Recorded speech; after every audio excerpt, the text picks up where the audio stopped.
Pemirsa, kita bertemu kembali di Indonesia Lawyers Club. Malam ini kita akan mendiskusikan hasil otopsi yang berlangsung kemarin di Jambi,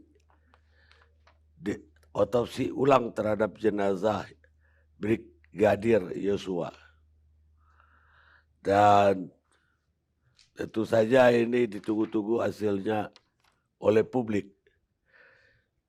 Namun kita akan mempertanyakan karena tidak hanya otopsi, tapi CCTV pun sebagian sudah menjadi barang bukti dan diperiksa oleh Mabes Polri. Kita akan jawab malam ini tema ALC. Yosua sudah diotopsi ulang. Terjawabkah kejanggalan yang disangka publik?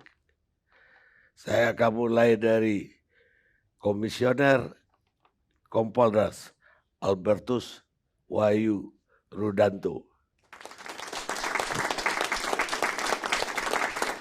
Silakan Mas Wahyu. Terima kasih Pak Karni. Selamat malam para pemirsa sekalian.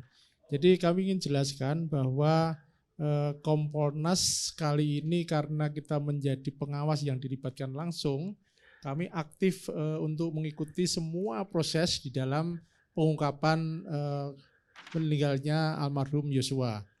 Hari Selasa kami menugaskan salah satu komisioner kami berangkat lebih dahulu yaitu Bu Puki Indarti untuk melihat semua persiapan. Jadi kita lihat mulai dari rumah sakit sampai kemudian keputusan untuk polis lain di makam diperlebar dan sebagainya kita cek, diskusi dengan dokter termasuk minta penjelasan sebetulnya yang dilakukan dalam otopsi ulang itu apa saja. Lalu hari kedua mulai pagi jam 6:30 sudah sampai di lokasi jam 7 dan kami Kompolnas ini diberi akses untuk melihat walaupun kami bukan ahlinya, tetapi diperbolehkan melihat semua proses. Sehingga waktu ekshumasi, pembongkaran mayat, pembongkaran kubur kembali, kita lihat prosesnya. Kemudian jenazah dibawa ke rumah sakit, kemudian dilakukan proses. Sampai pemulasan kita lihat semua, sampai pemakaman secara dinas. Dan itu memberikan gambaran kepada setidaknya dari kasat mata bahwa Polri serius untuk ungkap ini dengan memberikan kesempatan kepada 7 orang ahli kedokteran forensik dengan ketuanya Dr. Ade yang dari RSCM untuk secara total mengeluarkan kemampuannya mengungkapkan hal ini. Tentu pasti ada temuan-temuan yang bisa saja baru, bisa saja memperkuat dan itu dijanjikan 4-6 minggu karena katanya ada proses di laboratorium forensik Jakarta yang itu teknis diketahui oleh teman-teman di laboratorium forensik. Kita akan amati terus, penyidik membutuhkan informasi ini sebagai bahan untuk nanti memperkuat bukti. Nah, analisa dilakukan, kemudian temuan-temuan sudah diatur, kita tunggu saja hasilnya. Apakah hasilnya nanti sesuai dengan harapan publik, tetapi apapun hasilnya nanti menurut kami dengan 7 orang dari beberapa universitas, saya kira memberikan jaminan bahwa apa yang dihasilkan oleh teman-teman kedokteran forensik pasti sahih.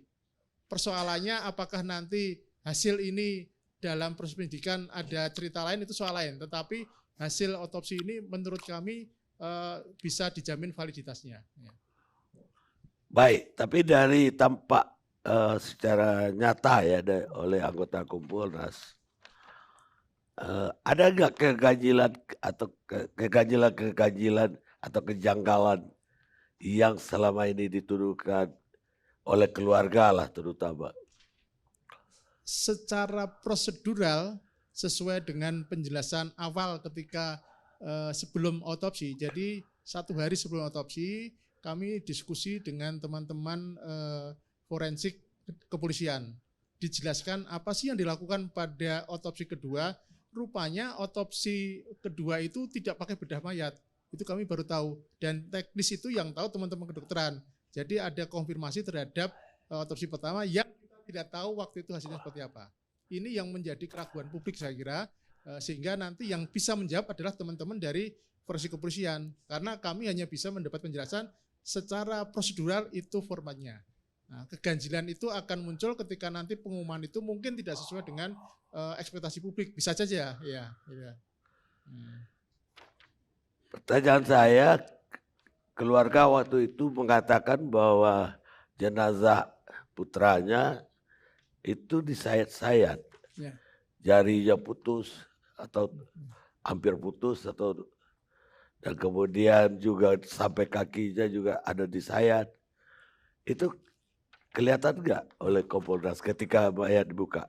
Penjelasan dari Bu Pungki, saya sempat komunikasi kemarin dan tadi saya sempat kontak lagi, yang menyaksikan langsung proses itu, semua yang ada di dalam cerita-cerita luar itu ada semua. Tetapi apakah itu sayatan itu karena tindakan kekerasan atau karena kan ada debatable kan cara memasukkan formalin, saya kira itu kewenangan dan kompetensi dari teman-teman dari forensik yang akan menjelaskan. Tetapi kasat mata kita lihat ada lubang, kemudian ada sayatan, kita lihat hanya posisi Kompolnas karena memang bukan ahlinya, ya hanya melihat saja proses itu. Nanti dari pihak forensik kedokteran yang akan menjelaskan hubungannya, penyebabnya, mengapa seperti itu, mengapa ada sayatan dan sebagainya. Saya kira itu kewenangan di forensik. Kami nanti akan mengamati terus karena tahapan-tahapan teknis prosedural kita lihat sesuai dengan SOP. Tetapi bagaimana hasilnya saya kira dan mereka tentu akan diskusi karena informasinya kan sudah dibawa ke Jakarta, beberapa sampel termasuk tanah segala dibawa ke Jakarta karena ada proses pembusukan, itu yang lebih tahu teman-teman dari forensik kedokteran saya kira. Menurut Komisioner Kompolnas, apakah yang diketemukan dari forensik kemarin akan menjawab sebuah kejanggalan yang dituduhkan oleh keluarga pertama dan kemudian juga publik? Kita belum bisa bicara sebelum nanti dari forensik kedokteran menyampaikan kesimpulannya. Karena kita tidak pernah lihat hasil forensik yang pertama. Sehingga nanti setelah diumumkan, kita baru tahu apa yang kemarin menjadi skeptis publik yang menilai ada banyak kejanggalan, yang katanya dibuktikan dengan selembar kertas dan sebagainya. Kita tunggu saja, karena sebagai orang yang tidak ahli, kami tidak bisa menilai. Tetapi nanti ketika itu sudah menjadi kesimpulan dan diumumkan ke publik, walaupun di dalam SOP-nya yang punya kepentingan untuk data detail adalah penyidik. Tetapi saya kira teman-teman dari forensik kedokteran tentu punya cara sendiri untuk mana yang akan diekspos ke publik, itu kita kembalikan kepada kompetensi dari teman-teman forensik kedokteran itu ya. Itu tim forensiknya katanya ada dari TNI juga. Iya, dari RSCM ada, jadi 7 orang yang memilih adalah dari Persatuan Dokter Forensik Indonesia. Ada yang dari polisi, ada yang dari TNI, ada yang dari kedokteran, ada 7 orang. Saya nggak apa namanya, tapi ada 7 orang. Ketuanya dari RSCM ketuanya. Jadi nanti suara kesimpulan itu tentu akan menjadi kesimpulan dari otoritas dokter forensik yang memang expert di situ. Nah, ini yang saya kira kita bisa berani jamin itu valid karena tidak hanya dari, walaupun sebetulnya secara ilmiah kan dokter ini masing-masing sudah disumpah, tetapi dengan banyak orang ini tentu yang ngawasi banyak, tentu kalau ada kejanggalan masing-masing akan merasa tidak pas dan akan komplain karena akan menjadi satu suara itu nanti itu ya. Baik. Saya minta koordinator tim advokat penanganan hukum dan keadilan tampak Saur Siagian menanggapinya.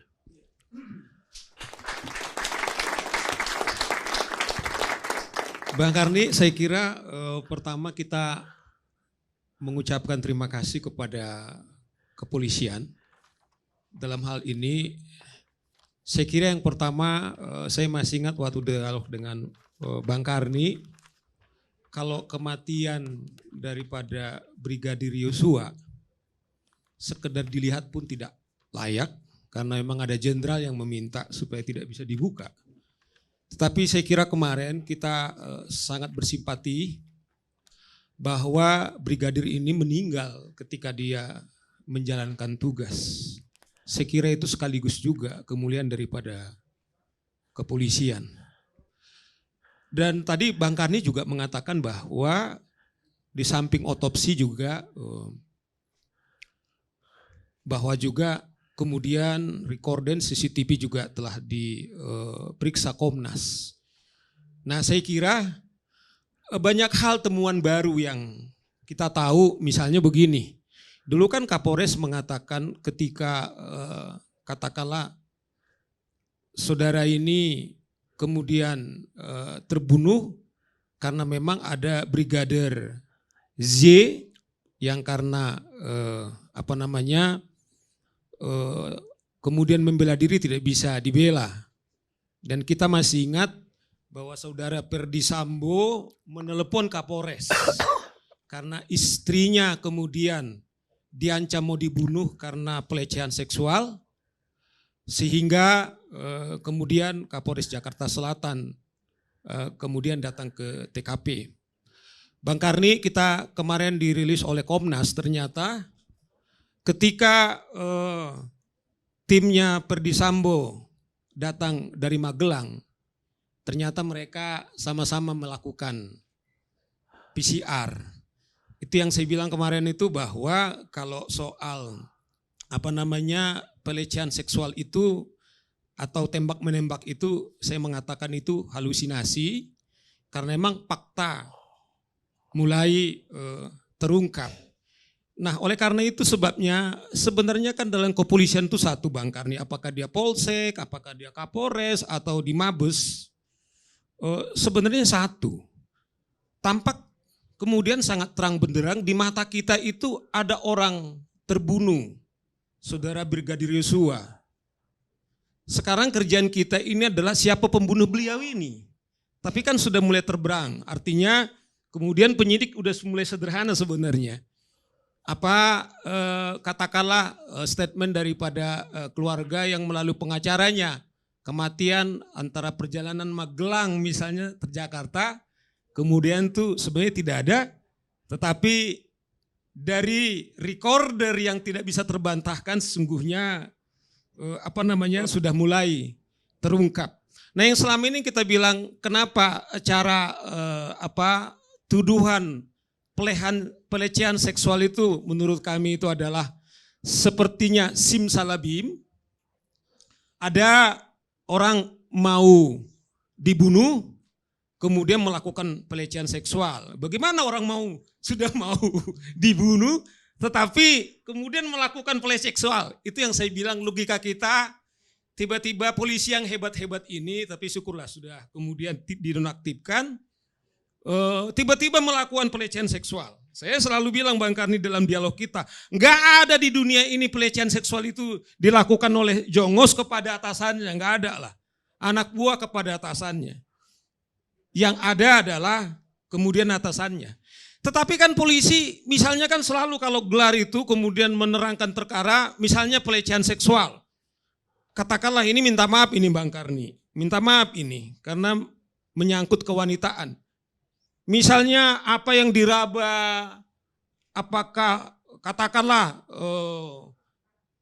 payudaranya kah, kemudian bukti-bukti apa bokongnya kah, kan polisi hanya mengatakan terjadi pelecehan seksual. Inilah menurut kami termasuk misalnya mengapa kemudian kami para advokat terpanggil, karena memang banyak yang telanjang.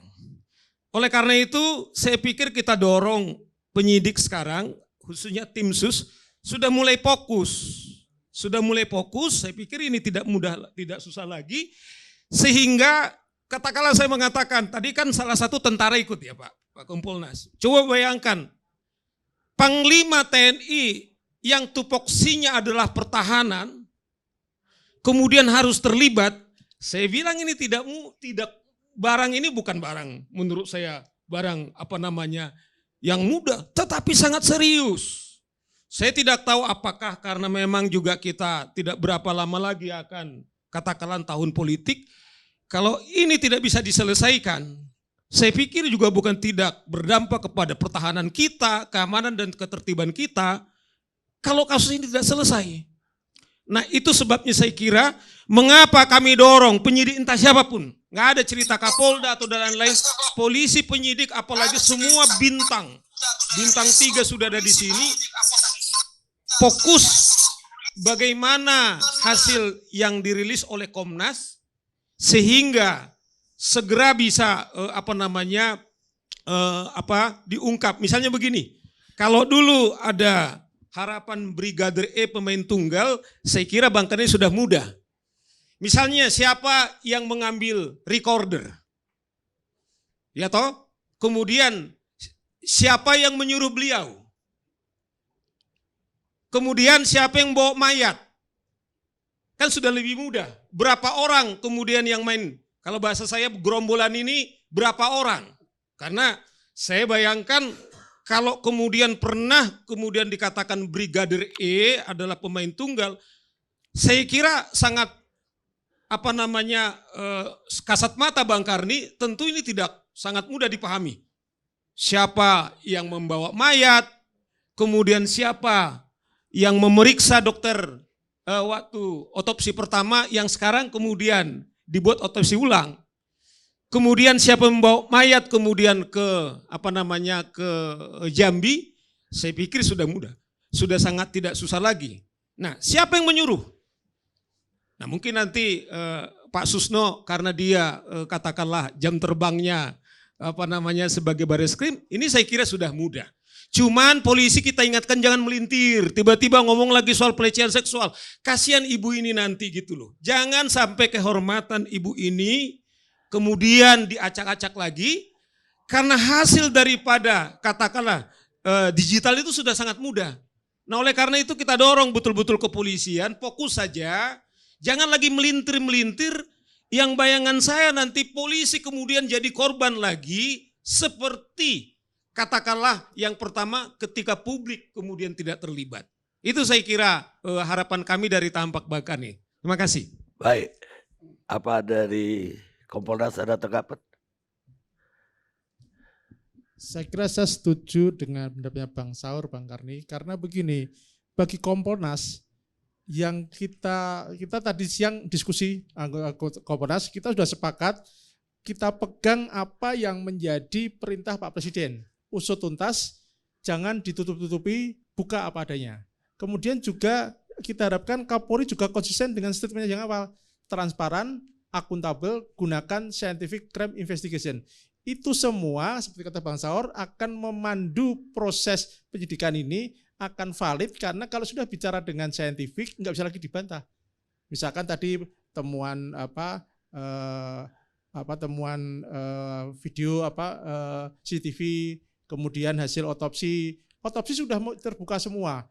Jadi mau rahasia bagaimana? Kemudian nanti belum lagi kalau setelah ada uji oleh forensik balistik. Tentu nanti mungkin Pak Susno bisa lebih menegaskan karena kan ada banyak debat apakah ada suara tembak-tembakan, apakah kita sudah ke sana, lokasi rumahnya memang tertutup. Tetapi apakah proses tembakan itu bisa pelan, jadi nanti ahli balistik yang bisa bicara. Kita dorong semua dengan adanya scientific dalam investigasi ini, maka pengumuman ini yang kata Bang Saur akan lebih mudah, lebih fokus, sehingga jangan institusi Polri yang sudah kerja bagus kemarin vaksinasi berhasil sebagainya, sekarang hilang semua Bang Karni. Jadi harapan kita dan teman-teman di lapis bawah di lapangan yang kita pantau itu kita dorong jangan sampai motivasinya jadi waduh kita polisi sudah kerja keras kok seperti itu. Jadi jangan sampai kasus ini membuat institusi ini kemudian seperti kayak nggak ada kerjanya. Padahal ini persoalan personel, sehingga kita dorong Kapolri ya harus tegas. Kalau memang pembunuhnya tertangkap, siapapun orangnya ya harus kita tindak. Jangan kita lindungi pembunuh itu. Dari kemudian juga kita dorong juga ketika orang yang nggak salah, ya jangan dibikin salah. Kita kan ini kan masih berdebat. Kalau yang dicopot itu karena kesalahan perintah misalkan seperti dugaan dari Bang Saur, ya harus kita urut perintahnya bagaimana. Saya kira mudah sekali kita cek karena data-data siapa yang lapor, siapa yang datang ke TKP, siapa ini kan nanti bisa terdeteksi semua dan nggak bisa dibohongi. Karena dia kantor ke sana, semua kantor ada CCTV pasti terbukti. Harapan kita begitu, sehingga terang benderang ini bukan terang benderang skenario tapi terang benderang dalam arti memang benar-benar terang benderang dengan data saintifik tadi. Itu ya. Pemirsa, memang saya kira kita semua harus mengapresiasi bagaimana sikap polisi akhir-akhir ini. Dengan mereka yang semula menolak untuk otopsi dan kemudian mengizinkan otopsi, bahkan tekad dari Kapolri untuk lebih mengandalkan saintifik dan kemudian juga transparan, dan terakhir Kapolri juga minta agar kasus ini tetap harus diawasi, diikuti oleh publik. Dan karena itu malam ini kita hadirkan kembali acara ini di Indonesia Lawyers Club. Pemirsa, saya ingin mengulang kutipan saya yang lalu, bahwa mereka yang sudah mati tidak mungkin, tidak akan bisa meminta keadilan lagi.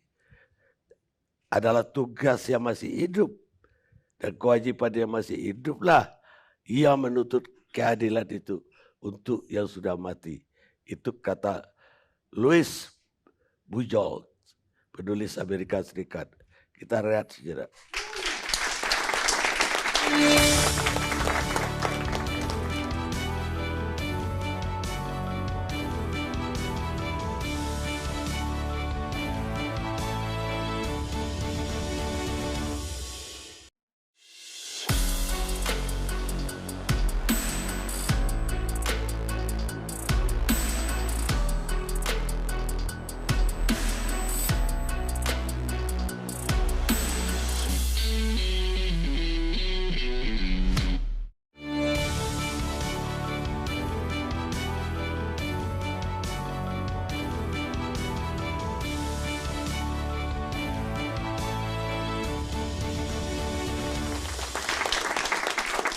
Pemirsa, kita lanjutkan acara kita. Sekarang saya minta pendapat dari anggota advokat Perekat Nusantara, Erik S. Paat. Selamat malam Bang Karni, untuk kita semua yang hadir di sini.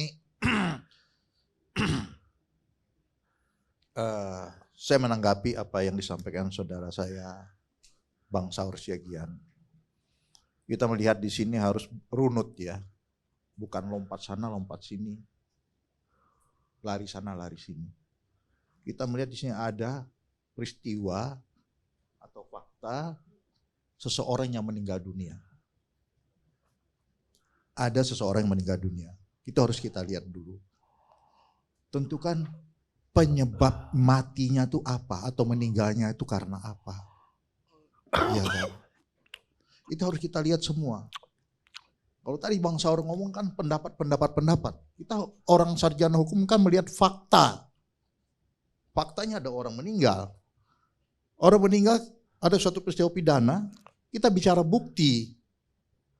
Urutannya adalah penyelidikan terlebih dahulu.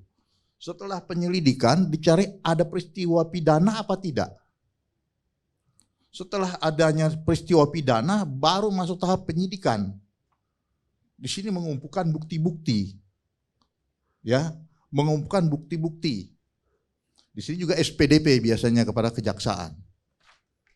Runut dulu ya. Pasal 184 KUHP bicara tentang alat bukti. Salah satunya tadi kita bicara adalah otopsi. Otopsi pertama awalnya sudah dilakukan. Kita harus percaya bahwa yang melakukan ini pakarnya. Kita bukan pakar, bukan ahlinya di bidang itu. Forensik bukan bagian kita. Kami juga tidak mau mengomentari tentang itu.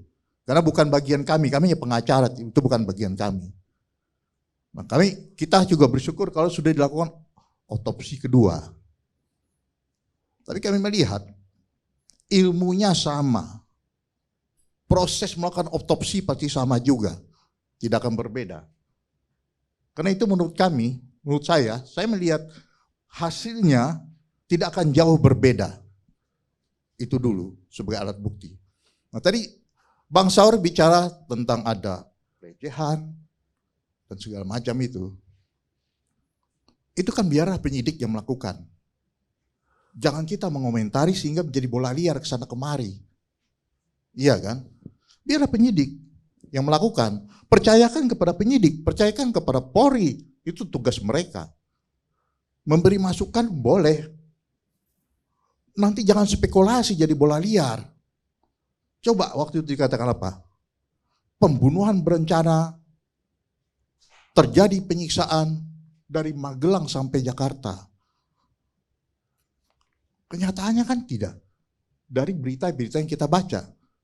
Iya kan? Bukan itu peristiwanya. Nah ini kan sudah terjadi penghakiman. Iya kan? Penghakiman adanya peristiwa pidana yang begitu bengis dan kejam. Pembunuhan berencana berarti ada sekelompok orang dengan sengaja duduk dengan penuh kesadaran, dengan penuh keinsafan dan mengetahui akibatnya. Ini kan luar biasa. Sehingga masyarakat yang tidak mengerti hukum akan termakan. Ini artinya apa? Menjadi fitnah, menjadi peristiwa hukum lagi. Karena saya kira terlalu jauh beliau ini. Karena bukan terlalu jauh, saya membicarakan apa yang saudara bicarakan. Sebentar tadi Anda bicara soal pembunuhan perencanaan. Saya pikir saya tidak ngomong tuh. Saya kira Anda harus profesional. Fakta yang saya bilang adalah orang terbunuh. Anda bisa komentari nggak ada orang terbunuh? Iya betul. Sebenarnya. Apa yang Anda bilang tendensius penghakiman? Ya, ini ya. Pernyataan saya dulu. Oke. Jangan apakah saya ada bilang pembunuhan perencanaan? Sekarang begini saudara lagi bicara ya. Saya kan tadi berbicara, tapi Anda menyebutkan nama saya. Komentari apa pernyataan saya yang Anda bilang tendensius penghakiman? Begini, dengan ucapan-ucapan yang tidak runut. Mana? Ya kan? Yang mana? Jangan Anda yang menghakimi. Kita harus. Enggak sebentar. Bagaimana pendapat saya? Kita ini orang sarjana hukum. Orang sarjana hukum. Sebentar kan. Kita belajar. Yang mana yang tidak peristiwa runtut? Dulu. Yang mana yang tidak runtut? Kita mulai peristiwa dulu kan. Anda yang jadi hakim kok tiba-tiba jadi hakim kepada saya. Katakan bukan saya cuma hakim. Saya tidak mengatakan hakim. Jangan kau menghakimin orang. Bukan menghakimi. Pendapat saya. Bukan menghakimi. Loh, Anda tadi bilang tidak. Coba kita lihat saja ya. Kita orang hukum tuh bicara fakta. Kemudian bukti. Saya bilang gitu ada kan. fakta yang terbunuh. Apa yang Anda bantah dengan itu? Ya, makanya tadi saya katakan kalau terbunuh salah satunya adalah apa? Dilakukan. Ialah melakukan tadi otopsi kan. Saya nggak ada larang otopsi. Anda harus memberikan pernyataan. Sekarang tunggu dulu. Ini kan giliran saya sih pernah membantah saudara waktu saudara bicara. Makanya tadi kalau begitu Anda tunggu saya selesai baru saudara bicara. Tunggu saya selesai. Anda tadi tendensius mengatakan Saur ini tidak mengatakan fakta. Mana Anda harus Anda katakan di mana tidak fakta? Itu yang saya klarifikasi. Anda mengatakan tunggu saya selesai dulu saya bicara. Loh, karena Anda mengatakan yang tidak pernyataan saya. Bukan. Jadi harus Bapak saudara dengar dulu kan. Kita tuh seorang sarjana hukum bicara fakta. Ini kan saya bicara menurutnya, kejadiannya, peristiwanya. Penyebab mati itu apa? Iya kan? Tembakan itu apa? Saudara tadi bicara juga tentang pelecehan segala macam. Ya itu harus dibuktikan semua. Iya kan? Memang harus dibuktikan. Saudara tadi juga mengatakan, tidak mungkin bawahan kepada atasan. Tidak mungkin. Kita bicara fakta saja nanti. Itu kan pendapat saudara. Tidak mungkin terjadi bawahan sama atasan. Buktinya apa? Kita jangan selalu kemudian dengan berani ya maka tidak mungkin bawahan berani dengan atasan. Jangan bicara dulu. Nanti setelah selesai dilakukan penyidikan. Benar apa tidak? Iya kan? Ini juga suatu bukan fakta juga. Faktanya nanti memang dilaporkan ada pelecehan. Itu kan masih berjalan prosesnya. Masih berjalan. Tunggu dulu selesai. Makanya saya bilang saya dorong tadi sahabat saya Erik supaya polisi cepat. Bukan saya mengatakan sudah ada kesimpulan. Tidak bisa saudara mengatakan. Tadi saudara yang mengatakan. Anda boleh kita berotot tapi jangan bantah pernyataan saya. Silakan aja berikan pendapatmu. Itu pendapat saya. Kalau begitu berikan pendapat Anda tidak menghakimi pendapat saya. Saya tidak menghakimi, kita berbeda pendapat di sini boleh. Wajar dong saya bilang, saya dorong dengan argumen saya Tidak bilang. bisa. Bukan Anda menilai pendapat saya. Bukan. Saya Berikan pendapat. pernyataan Anda Saya tentang sesuatu. pendapat. Ya kan, memang semua kita mendorong. Pendapat Salah saya satunya adalah kenapa? Ya kan, otopsi. Saya juga mendorong otopsi supaya cepat terbuka. Karena saya bilang ini sudah beredar berita yang macam-macam kan. Salah satunya, mungkin bukan saudara ya, saya bilang ini yang pembunuhan berencana dan penyiksaan, bayangin. Juga itu kan sudah menjadi makanan publik, sehingga publik melihat ada sesuatu yang tidak benar di sini. Nah kenyataannya kan tidak. Ya, nah tadi masalah pelecehan kembali juga, serahkan saja kepada polisi, biarin saja. Ini masih penyidikan. Iya kan, sehingga polisi dapat bekerja dengan baik. Sekarang sudah banyak orang yang berpikiran gimana. Saya ini dapat telepon juga dari mana-mana, ada pengacara. Ini gimana-gimana. Saya bilang saya tidak mau komentar tentang itu. Karena proses ini adalah sedang dalam penyidikan. Artinya masih wewenang di polisi. Nah tadi kembali juga kalau bawahan tidak mungkin dengan atasan, itu kan sudah tadi pernyataan saudara. Apakah tidak mungkin? Ya bisa saja, tapi biarkan itu dibuktikan dulu. Iya kan? Nah, maaf saja, saya juga bicara akhirnya, waktu itu kan juga dari Tampak pergi ke Menko Polhukam, meminta supaya masalah pelecehan, meminta kepada Kapolri SP3 dikeluarkan. Apa pula hubungannya gitu kan? Itu terlalu jauh juga gitu. Terlalu jauh. Menko Polhukam Pak Mahfud disuruh pemerintah mengeluarkan SP3, itu Tampak yang meminta. Itu juga menyimpang dari KUHAP. Saya sampai bercanda dengan teman-teman, rupanya ada KUHAP baru ya, saya bilang, yang mengatur tentang ini. Itu juga jauh. Iya kan? Ini membuat permasalahan baru. Iya kan? Permasalahan baru bisa menyudutkan apa? Menko Polhukam dengan Kapolri, jangan ke sana. Tapi kembali lagi kita pokok permasalahan tadi, masalah pelecehan dia bilang. Menurut kami biarkanlah penyidik melakukan itu. Apapun hasilnya kita akan terima. Saya sampaikan, memang bola liar sudah banyak kemana-mana. Mungkin bukan saudara yang menyampaikan ya, tapi sudah bola liar kemana-mana gitu. Contohnya otopsi kan. Otopsi dilakukan ada permintaan-permintaan dari pihak lain. Dia mengatakan kami punya fotonya. Ini bukti baru. Di lehernya ada apa? Seperti diikat. Ada sayatan. Ini bukti baru. Kita kan bukan bidang kita juga itu. Ini akhirnya bola liar. Seolah-olah sudah menyudutkan, maaf saja, yang melakukan otopsi itu diragukan keilmuannya, diragukan apa yang dilakukan. Kita tidak mengerti. Bisa saja misalnya di sini bekas ada luka apa, kita juga atau karena benda tumpul, sehingga perlu disayat gitu. Kita juga nggak ngerti kan? Kita nggak tahu itu semuanya.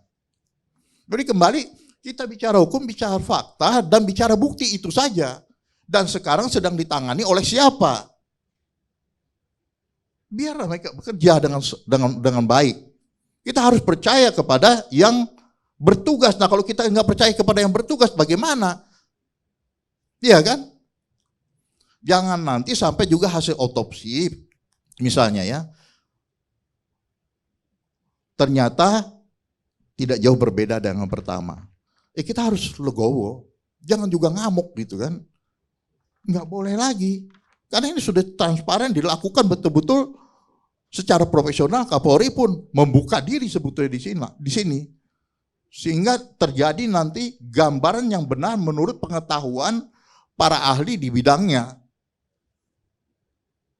Nah kita jangan terlalu berkomentar lagi tentang itu juga. Itu menurut saya. Jadi mari kita menyerahkan sungguh-sungguh kepada pihak yang berwenang melakukan ini. Kita harus percaya. Jangan komentar-komentar lagi yang banyak. Nah kalau komentar-komentar yang banyak jadi masalah lagi. Terima kasih. Baik, terima kasih. Sedikit aja Bang Karni. Tadi Erik sudah kemudian memberikan pernyataan bahwa dia tidak menanggapi saya pribadi. Dia fair di situ. Bang Karni tampak itu hari Senin itu melaporkan membuat LP Ferdy Sambo soal dugaan pelanggaran kode etik. Saya kira itulah yang paling mulai kita lakukan. Jam 6 kemudian Kapolri menonaktifkan Ferdy Sambo. Saya tidak tahu apa ada kaitannya. Tetapi pada hari yang sama kami juga menemui Kapolri dan memberikan surat. Kemudian kami juga bertemu dengan Komnas HAM. Kami juga menemui Parlemen Komisi Hukum. Kami juga menemui Ketua Kompolnas Menko Polhukam. Saya kira saya tidak tahu apa yang salah dengan itu. Tetapi karena kami advokat Bang Karni disumpah sebagai penegak hukum demi Allah. Kalau teman-teman saya Islam, kalau saya Kristen, saya berjanji akan menegakkan hukum. Dan itulah perintah daripada sumpah saya advokat. Saya pikir saya juga punya konsekuensi. Tetapi saya pikir tidak ada yang bisa melarang orang berpendapat. Tapi Bang Karni, ketika saya juga punya kesalahan dengan tanggung jawab saya, tentu juga hukum punya. Tetapi maksud saya juga kawan-kawan jangan juga menghakimi, kemudian seakan-akan tidak berpendapat. Bang Karni, terakhir ini.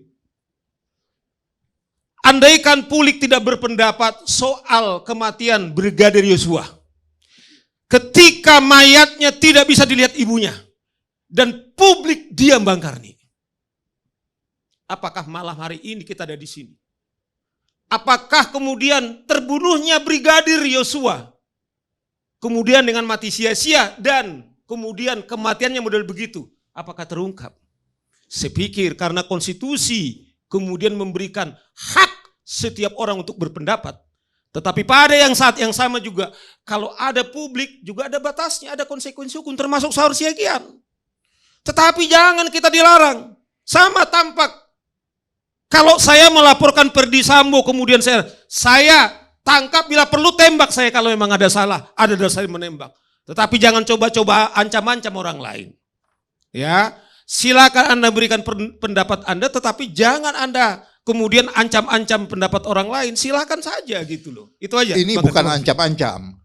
Ya, bukan ancam-ancam. Kita menyampaikan pendapat boleh. Tapi pendapat yang itu harus selaras juga, harus didukung oleh bukti dan fakta. Fakta dan bukti itu harus. Jadi jangan asal bicara. Saya ketekankan lagi, kenapa saya bilangin kembali tadi, tidak mungkin dibilangin. Seorang bawahan berani sama atasan. Itu jelas tidak bisa itu. Itu kan pembicaraan Bang Saur yang sangat tadi bicara dengan keras sekali gitu. Ya. Apa tidak mungkin? Ah, itu biarkanlah nanti penyidik yang membuktikannya. Biarkan penyidik yang mengerjakannya. Baik. Dari awal saya bilang silakan. Saya tidak boleh, bukan tidak boleh berpendapat, boleh. Tapi jangan asal bicara. Jangan bilang asal bicara. Anda bantah saya tadi. Saya tersinggung loh kalau Anda bilang jangan bicara. Apa kesalahan daripada tampak ketika membuat LP kepada kepolisian?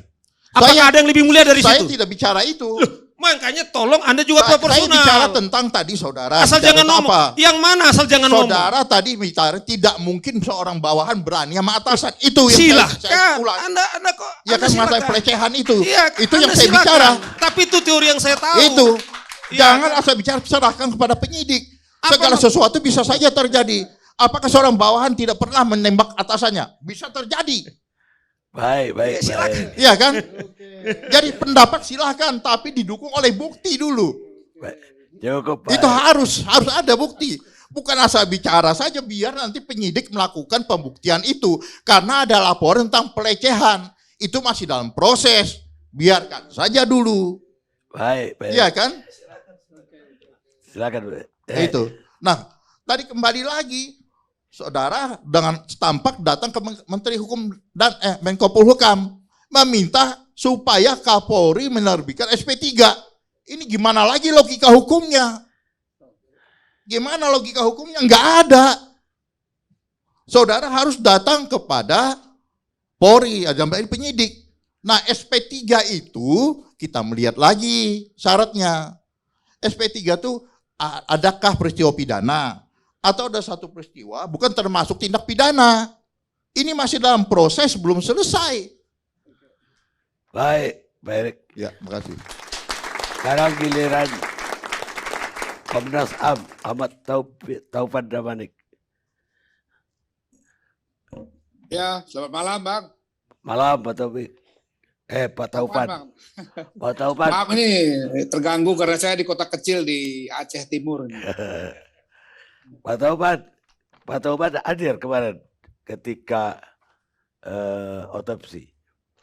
Oh itu anggota tim yang ke sana. Saya melanjutkan pemeriksaan untuk tim siber dan puslapor kaitan dengan jejak digital dari beberapa orang yang sedang kita dalami ini. Jadi kita bagi tugas. Apa hasilnya dari jejak digital tersebut? Ya memang belum sepenuhnya bahan-bahan yang kita mintakan bisa didatangkan pada sesi pertama kami sebut kemarin itu ya. Karena ada beberapa bahan-bahan lain yang masih diolah oleh mereka. Nanti minggu depan mereka akan bawa lagi sisanya. Ya. Yang sudah ada itu salah satunya adalah rekaman video dari CCTV sejak 2 mobil ya, dalam hal ini 2 mobil yang isinya Ibu Putri bersama beberapa ajudan, ada juga petugas sipilnya, ada asisten rumah tangga. Dengan 2 mobil itu didampingi ada 1 mobil patwal dari Polres Magelang bergerak sekitar jam 10 lewat menuju Jakarta. Nah, itu dari tiap-tiap titik-titik itu ada rekaman video CCTV-nya. Yang kelihatannya mereka baik-baik saja dalam perjalanan, hanya 1 kali berhenti di sekitar Cikampek, rest area Cikampek. Kemudian sekitar jam 16 lewat itu tiba di rumah pribadi Pak Ferdi Sambo di Jakarta. Jadi kalau itu kita yakini sebagai barang bukti, spekulasi bahwa ada kemungkinan Brigadir Yosua ini meninggal misalnya di luar Jakarta itu terbantahkan. Nah, sebelum 2 mobil ini sampai di rumah pribadi Pak Ferdi, itu Pak Ferdinya sudah tiba duluan, kira-kira 30-40 menit sebelumnya, dengan kendaraan lain. Karena informasi yang kami dapatkan, Pak Ferdi berangkat dari Jogja, jadi beliau ini sedang tugas di Semarang. Ya. Memang pernah balik 2 kali ke Magelang dalam periode ketika Ibu Putri ada di Magelang itu. Dari tanggal 4 misalnya pulang ke Magelang untuk bersama Ibu Putri mengantarkan anaknya masuk sekolah Taruna, SMA Taruna itu ya, Taruna Nusantara itu. Kemudian tanggal 6 malam balik lagi, atau 6 sore, karena dini hari tanggal 7 itu mereka merayakan anniversary pernikahan. Setelah itu kembali lagi ke Semarang. Jadi yang tetap di Magelang itu adalah Ibu Putri, Baradae, kemudian ada Ricky, ADC-nya, ada beberapa tugas lain, dan Yosua. Nah itulah tadi kemudian mereka balik sendiri dengan 2 mobil itu sampai kurang lebih jam 16 lewat di rumah pribadi. Ya. Karena kadang-kadang miss antara rumah pribadi dengan rumah dinas yang diduga sebagai TKP itu ya. Nah tapi sebelum mereka sampai itu jelas CCTV-nya menunjukkan Pak Ferdi sudah sampai duluan di rumah pribadi, didampingi 1 ADC-nya, ada motor patwalnya. Jadi bukan mobil ya, tapi motor patwal. Dan kemudian ibu yang tadi ibu ini masuk menyusul ya dengan rombongannya. Nggak berapa lama kemudian ada tes PCR. Kelihatan di dalam rekaman video itu kelihatan. Jadi yang tes PCR terrecord sampai hari ini di tangan kami itu memang Ibu Putri, Baradae, terduga pelaku tembak menembak ini, kemudian asisten rumah tangga tadi. Kemudian juga yang terakhir itu Yosua. Jadi Yosua itu ada dalam rombongan itu kelihatan segar bugar ya, dia ngangkat tas, dia memendah-mendahkan barang bersama yang lain. Kemudian sekitar jam 16 menjelang di 17 nggak salah ya, saya nggak ingat persis ya Pak Karni ya jam-jamnya, tapi setelah itulah nggak lama prosesnya. Setelah itu mereka bergerak ya ke rumah yang satu lagi. Tergambar juga dari CCTV tetangga-tetangganya. Seperti itu. Jadi dia menuju rumah itu. Tidak berselang lama, kemudian Pak Ferdi Sambo ini dengan ADC yang sama tadi itu kemudian juga keluar rumah, didampingi motor patwal itu dengan arah yang berbeda. Informasi yang kami dapat ya, informasi yang kami dapat katanya kembali menuju Mabes Polri.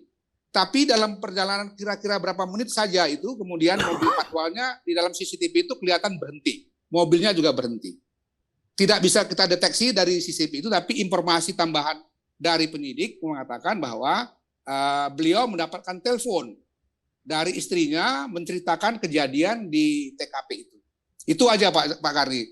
Kemudian setelah itu tentu saja rekaman-rekaman video CCTV lain yang menunjukkan ada mobil propos keluar masuk dan macam-macam, sehingga kemudian juga ada kendaraan yang membawa jenazah itu ke rumah sakit Polri.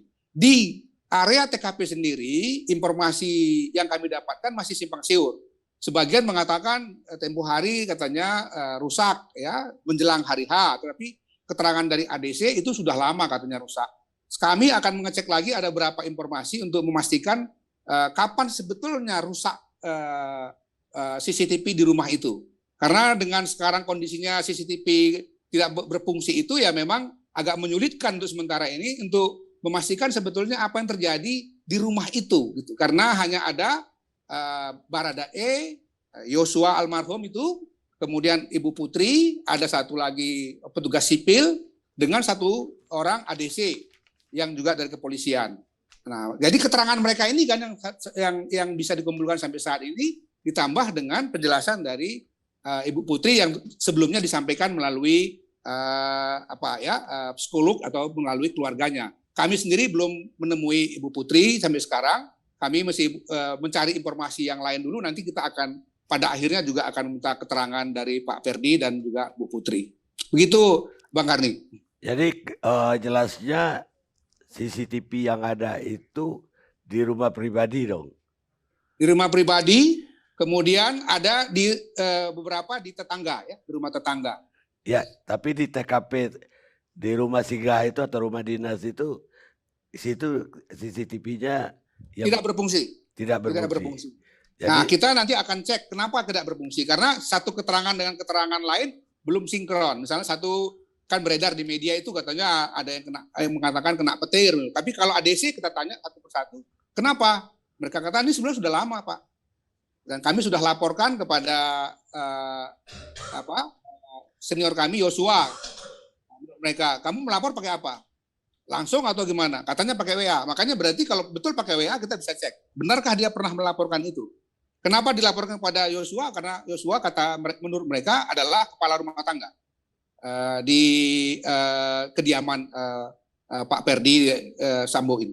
Begitu Pak Karni. Itu masih keterangan mereka ya. Kita harus tetap cross check lagi semua untuk memastikan mana sebetulnya informasi yang benar seperti itu. Tapi yang jelas keadaannya apa yang terjadi di rumah yang diduga TKP itu memang tidak ada CCTV yang berfungsi sehingga memang sampai saat ini kita hanya masih bergantung kepada keterangan dari orang-orang yang ada di situ. Sementara saudara Yosua sebagai salah satu yang ada di situ sudah meninggal dunia, tidak mungkin kita minta keterangan.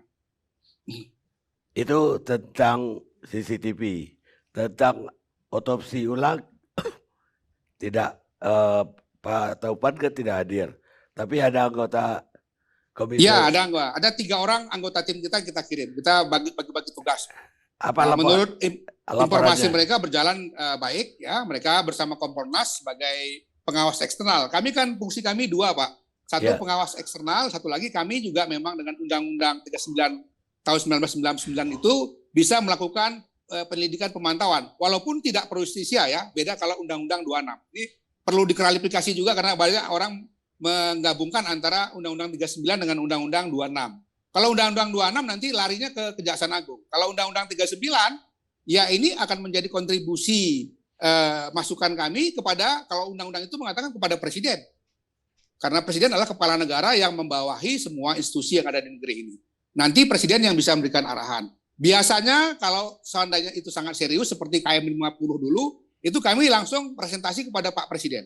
Tapi ada kasus-kasus lain yang itu kemudian diperintahkan Pak Presiden, Pak Menko Polhukam untuk menerima laporan kami dan menyampaikannya kepada Pak Menko gitu.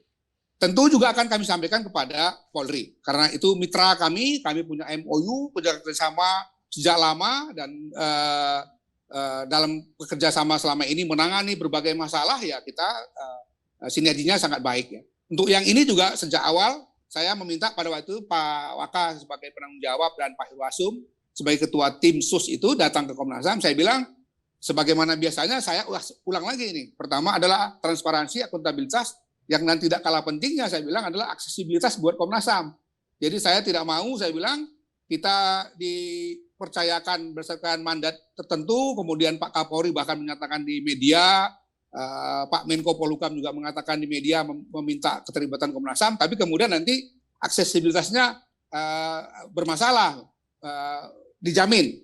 Sampai hari ini Pak Karni, alhamdulillah ya, saya tidak mau mendahului apa yang ke depan, tapi sampai hari ini alhamdulillah berjalan baik. Kemarin memang ada yang sudah dijanjikan diminta, ternyata belum sepenuhnya dimiliki.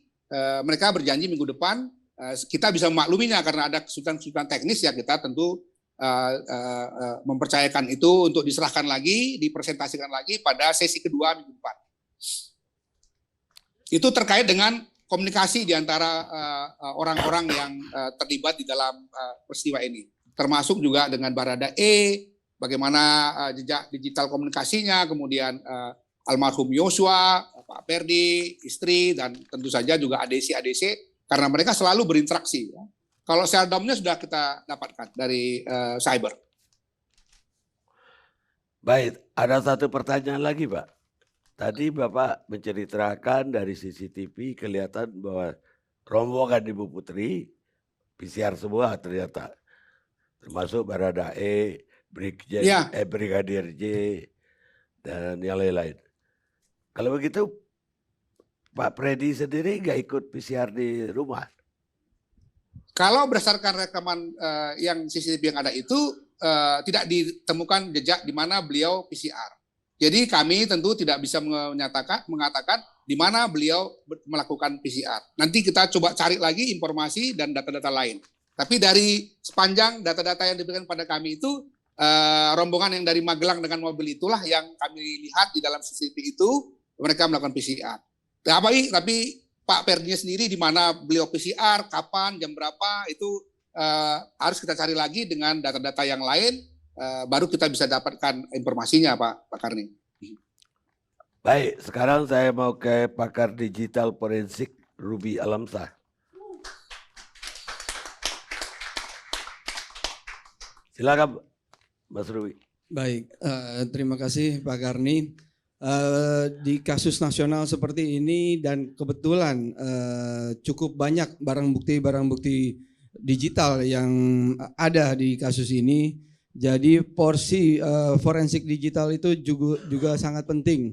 Di mana pengalaman kami selama ini dari tahun 2006 sampai sekarang di kasus-kasus nasional kita sudah membantu cukup banyak kasus bisa terungkap dengan menggunakan ilmu forensik digital, apapun itu kasusnya, nggak hanya cybercrime, baik pembunuhan berencana dan lain-lainnya pernah kami berikan bantuan.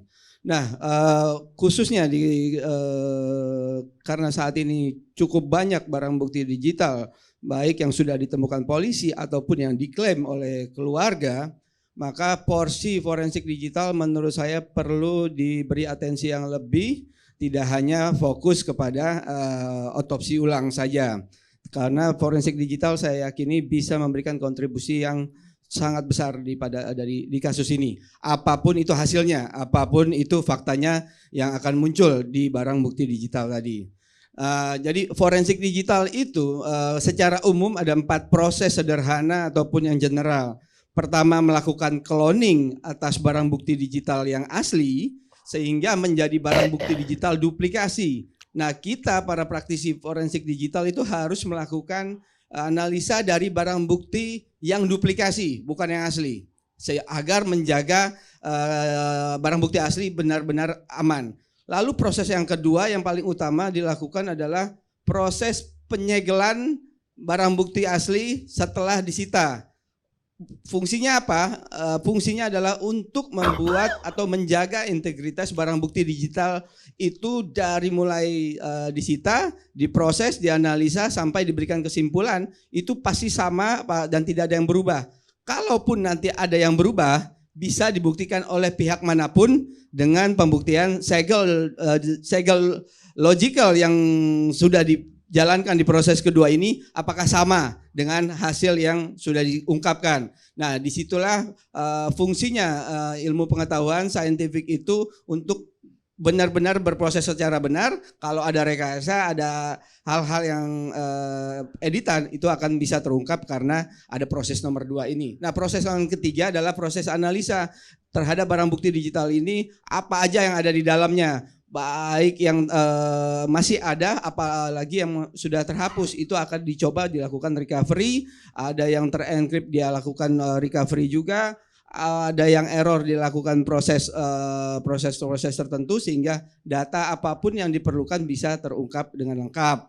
Nah, proses keempat adalah melakukan pembuatan pelaporan forensik digital dan menyampaikan kesimpulan dari fakta-fakta yang didapat dari barang bukti digital tersebut. Nah, menariknya di sini kami apresiasi tim Komnas HAM selama ini menangani kasus ini. Di bidang-bidang lain saya lihat cukup hati-hati dan tidak berani memberikan kesimpulan di depan, alias tunggu sampai data lengkap, tunggu sampai minggu depan, intinya tunggu sampai data lengkap. Nah, ada satu hal Pak Taufan kemarin yang saya sedikit concern, kebetulan kemarin Komnas HAM itu mengundang Mabes Polri yaitu Cyber dan Puslapor untuk menyampaikan hasil forensik digital dari beberapa barang bukti digital yang sudah mereka analisa.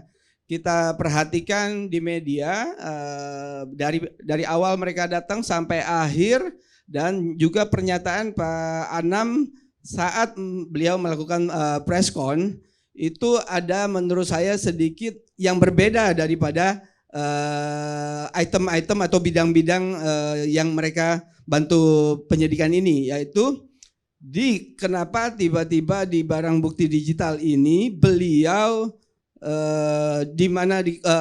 sebelum menyatakan kesimpulan beliau sempat menyebutkan kalimat bahwa Komnas HAM atau beliau tidak terlalu mengerti di bidang forensik digital, menunggu hasil dari Cyber, Puslapor, tetapi di akhir pernyataan dan juga ada jejak digital atau di media-media saat ini tertulis bahwa Komnas HAM memberikan kesimpulan tidak ada editing dari video yang disampaikan oleh penyidik. Saya concern terhadap proses forensik digitalnya. Saya concern, saya tidak berpihak kemanapun, tidak memikirkan fakta apapun di belakangnya. Tapi yang saya concern di sini adalah kenapa di bidang forensik digital ini yang beliau ataupun Komnas HAM juga menyebutkan mereka tidak ada ahlinya, sempat beliau menyebutkan bahwa video itu tidak ada editing. Nah, pertanyaan saya kepada Komnas HAM, Pak Taufan ataupun Pak Anam adalah pakai metode apa Komnas HAM itu bisa menyebutkan bahwa video yang 20 ditampilkan yang diberikan kepada Komnas HAM itu yakin dalam hitungan atau penjelasan paparan tim penyidik itu Komnas HAM berani menyimpulkan tidak ada video editing. Yang menarik, saya ingin tahu metode apa yang tiba-tiba ada bisa membuat kesimpulan itu sangat cepat. Padahal mereka kalau saya perhatikan Komnas HAM tidak melakukan proses analisa di saat itu kemarin gitu ya, alias mereka hanya mendengarkan paparan. Nah, concern ini saya sampaikan karena kita sama-sama sepakat bahwa tidak membuat kegaduhan baru. Nah, saya takutnya dan saya baca komen-komen di internet itu karena statement ini terkesan lagi akhirnya membuat keraguan masyarakat kepada Komnas HAM di satu titik karena kesalahan menyebutkan kesimpulan yang terlalu cepat. Kenapa di bidang lain mau menunggu sampai minggu depan sampai lengkap, tetapi pas yang video kemarin 27 titik 20 video yang potongan saja, lalu ada beberapa DVR berupa harddisk disiapkan, belum diperiksa. Saya yakin pasti waktunya nggak cukup seharian itu untuk menganalisa, apalagi memberikan kesimpulan. Demikian Pak Karni. Baik, mungkin Pak Taufan punya jawabannya. konferensi pers itu harus berangkat ke kantor Pak Mahfud ya, jadi tidak ikuti konferensi persnya. Memang semestinya bahan-bahan itu kami analisis dulu. Tapi saya nggak tahu apakah benar dinyatakan begitu. Kalau ada akan saya periksa lagi ya. Tapi ya juga banyak beredar informasi. Saya komplain dengan beberapa media, saya nggak usah sebut media di sini ya, tidak baik. Dan beberapa media sudah take down. Karena misalnya contoh, ada media yang menulis bahwa Komnas yang mengatakan Pak Perdi ada di dalam CCTV ketika PCR. Saya bilang ini nggak ada. Dan saya tanya semua staf ketika saya perjalanan menuju Aceh Timur ini, apakah kalian ada ngomong begitu? Nggak ada. Dan tadi pagi sudah saya komplain itu dan oleh humas kami di take down. Jadi Mas Ruby ya, saya pastikan pasti harus dianalisis dulu. Kalau ada kekeliruan statement akan saya coba untuk memberikan peringatan untuk itu. Tapi bisa jadi juga sebetulnya adalah salah kutip seperti kasus yang tadi ada, bahkan jadi judul itu. Perdi Sambo terekam di dalam CCTV. Sama sekali nggak ada itu pernyataan Komnas HAM seperti itu. Dan memang di dalam video CCTV yang diberikan Komnas kami, di mana Pak Perdi Sambo di PCR itu tidak ada di situ. Yang ada hanya gambar video dari ibu dengan beberapa staf tadi termasuk Joshua dengan Baradae gitu. Tapi makasih, saya senang karena itu menjadi saya anggap sebagai peringatan saja bahwa kita harus bekerja korek. Saya setuju Pak. Saya setuju Mas Ruby. Baik, ada satu lagi Pak Taufan tadi terkait CCTV yang di rumah dinas yang dinyatakan rusak. Pak Taufan menyebutkan bahwa ada kejanggalan ataupun tidak sync antara pernyataan beberapa pihak gitu, sehingga Komnas HAM akan melanjutkan mencari data-data tambahan. Nah, jadi saya sedikit memberikan masukan bahwa forensik digital itu tidak hanya berfungsi untuk mengungkap barang bukti fakta terkait kasus saja secara langsung, tetapi juga bisa memberikan hasil sebuah petunjuk. Nah, salah satunya terkait dengan CCTV yang rusak ini, bila diklaim rusak oleh siapapun, baik itu terkena petir, rusak sudah lama, itu tetap bisa dilakukan proses forensik digital untuk mendapatkan apa? Untuk mendapatkan kepastian itu kapan rusaknya karena apa, lalu apa yang masih ada di dalam. Itu bisa membuat terang benderang, beneran rusak jadi udah rusak, beneran ada. Nah, forensik digital itu bisa mengungkap hal itu. Demikian Pak Topan. Baik. Saya setuju, sangat setuju. Tapi juga Mas Ruby ya, mungkin bapak-bapak yang dari orang hukum bisa memperjelas pendapat saya, karena saya Bang Kardi saya bukan orang hukum. Kami juga ingin tahu kalau memang betul ada rusak, kemudian ya ini kita berandai-andai saja.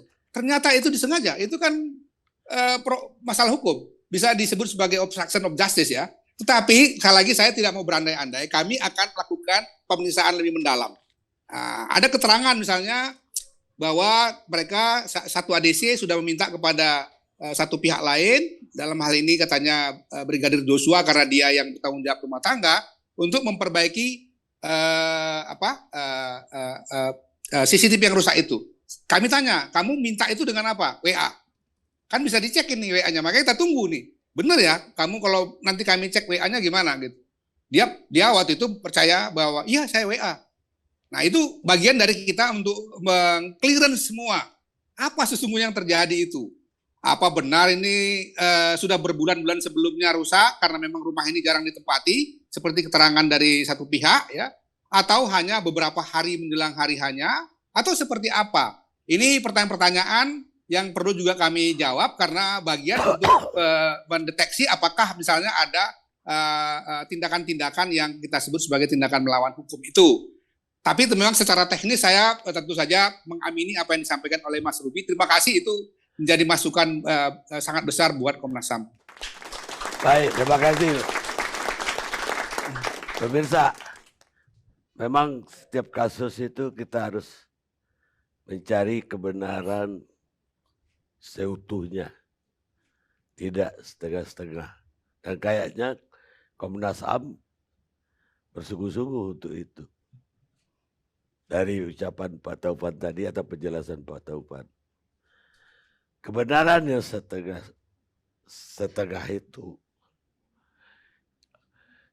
itu sangat berbahaya dan bisa menimbulkan malapetaka yang lebih besar. Benjamin Franklin, pendiri Amerika Serikat. Kita reaksi.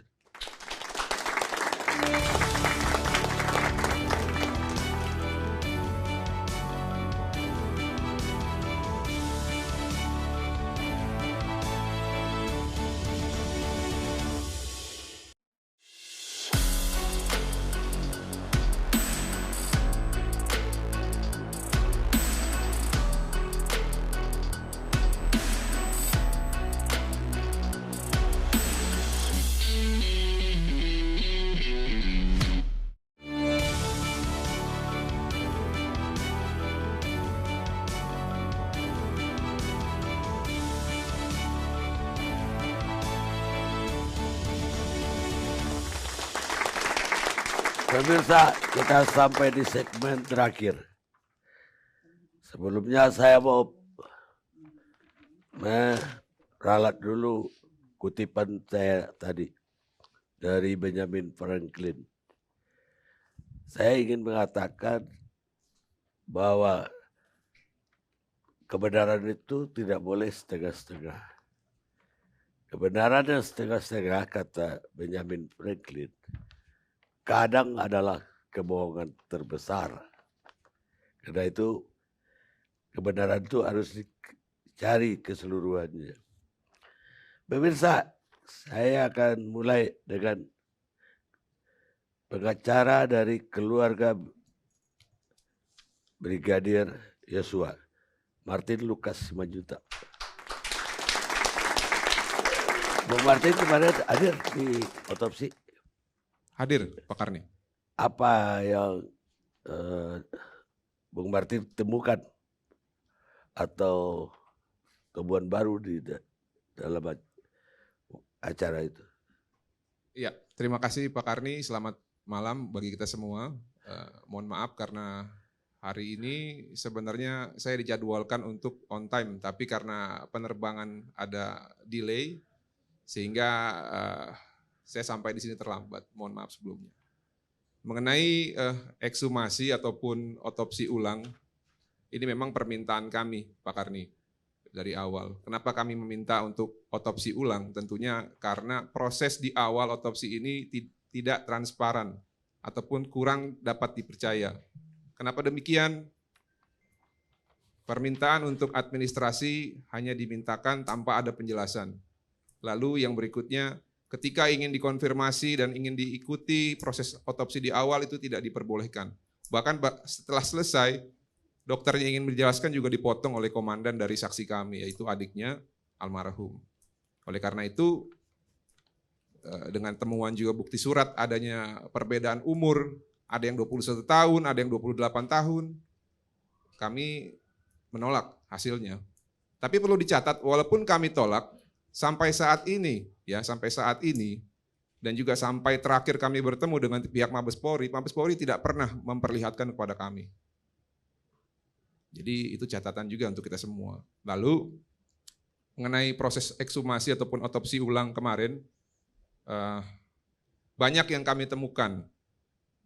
Akhirnya bisa menjawab dan memberikan penjelasan terhadap, mungkin di sini semua sudah pernah melihat bukti-bukti yang sudah kami perlihatkan, baik melalui foto maupun keterangan saksi.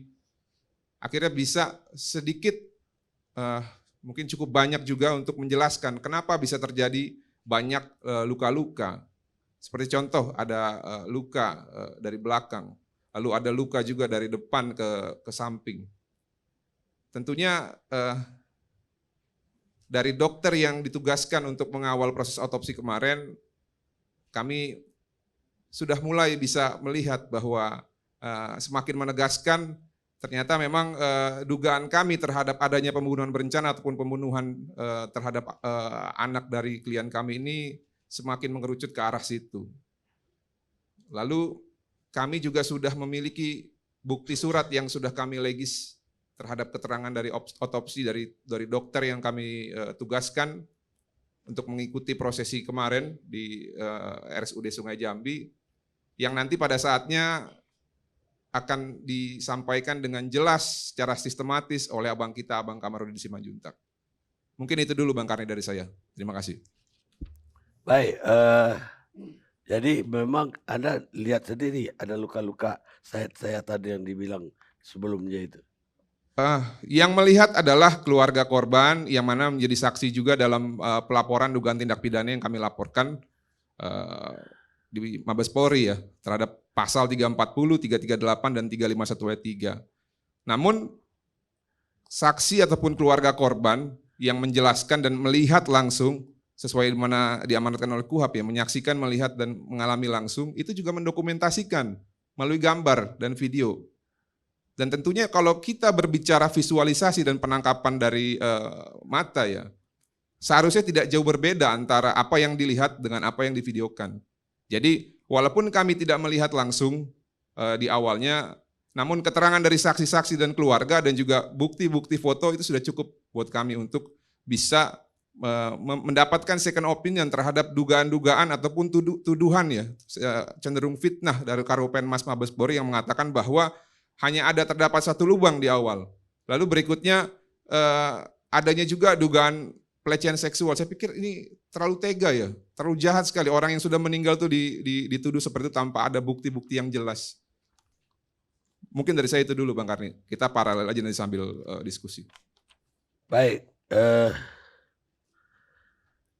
ada nggak komentar dari dokter-dokter yang ikut melakukan otopsi ulang? Oke, saya buka sedikit. Ada setidaknya lebih dari 3 luka yang belum bisa disimpulkan ya penyebabnya. Dari catatan kami yang sudah kami himpun melalui dokter yang sudah kami tugaskan, ada setidaknya 3 luka yang tidak bisa dijelaskan pada saat proses ekshumasi ataupun otopsi kedua.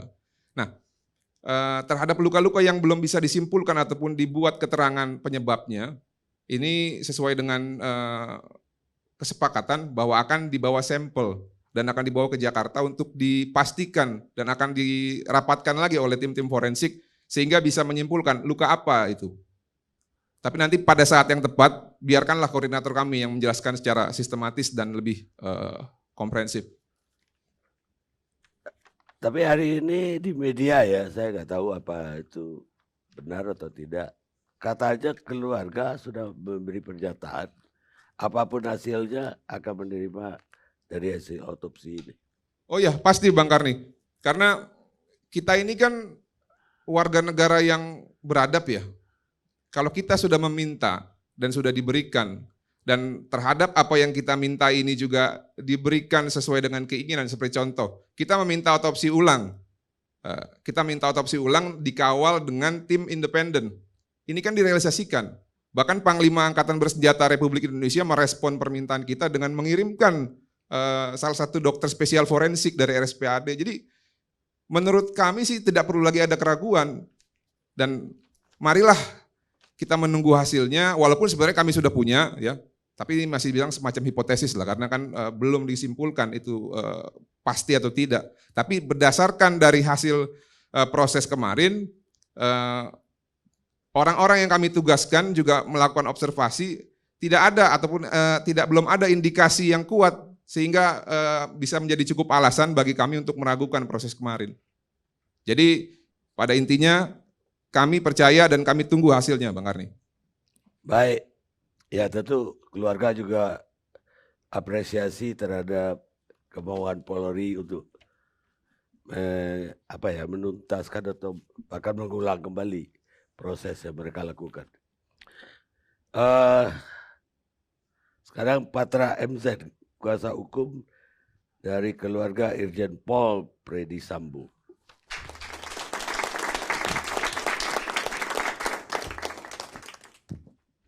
Silakan Bu Patra. Apa tanggapannya terhadap pengacara keluarga dari Yosua? Assalamualaikum warahmatullahi wabarakatuh. Waalaikumsalam. Ini Bang Karni baru pulang dari Tanah Suci, jadi rambut agak tipis. Ya. Masih dikawal malaikat. Nah, insya Allah. Saya mau sampaikan latar belakang saya. Ya, supaya saya Bang Karni, Ibu Bapak di sini dan pemirsa juga bisa tahu.